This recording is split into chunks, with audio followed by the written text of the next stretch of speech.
দিনাজপুরের লিচুর বাগানগুলোতে এখনও ব্যস্ত সময় পার করছেন খামারিরা। এর মধ্যে বাজারে উঠতে শুরু করেছে মাদ্রাজি জাতের লিচু। ভালো ফলনের আশা করছেন কৃষি বিভাগ। আর কৃষকদের নতুন আশার আলো দেখাচ্ছে দিনাজপুরের বিখ্যাত বেদেনা জাতের লিচু জিআই স্বীকৃতি। দিনাজপুর থেকে চিত্ত ঘোষের তথ্যচিত্রে ডেস্ক রিপোর্ট। দিনাজপুরের লিচু বাগানের প্রতিটি গাছে আশানুরূপ ফল ধরেছে। বাগান মালিক ও ব্যবসায়ীরা লিচু পাড়ার প্রস্তুতি নিচ্ছেন। সপ্তাহ খানেকের মধ্যে বাজারে আসবে বেদানা লিচু সহ হাড়িয়া বেদানা, বোম্বাই, চায়না 3, চায়না 2, কাঠালি এবং মোজাফফরি জাতের লিচু।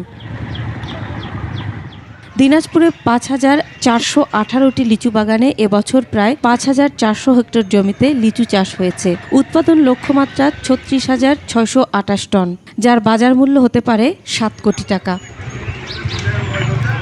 এরই মধ্যে বাজারে উঠেছে মাদ্রাজি জাতের লিচু। মাদ্রাজি লিচুটা আগাম হয়, এরপরে বোম্বাই, তারপরে আরেকটা লিচু আছে সেটা হলো কাঠালি। বোম্বাইটা জুন মাসের প্রথম সপ্তাহে হবে।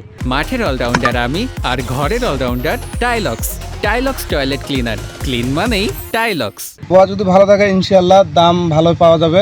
দিনাজপুরের বেদানা লিচুর চাষিরা বলছেন এই লিচুর জিআই স্বীকৃতি তাদের জন্য গর্বের। জিআই স্বীকৃতির মাধ্যমে দিনাজপুর অঞ্চলের কৃষকদের কৃষি শিল্প যে পর্যটন রয়েছে সেটি বিকাশের একটি গুরুত্বপূর্ণ ভূমিকা পালন করবে। বেদানা লিচু অন্য জায়গায় আছে, কিন্তু মাসিমপুরের মতো সুস্বাদ হবে না।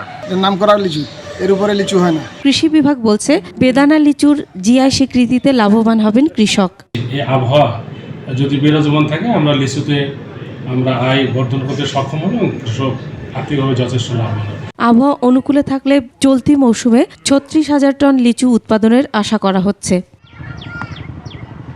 Masum আলিসা, desk report, ২১ television.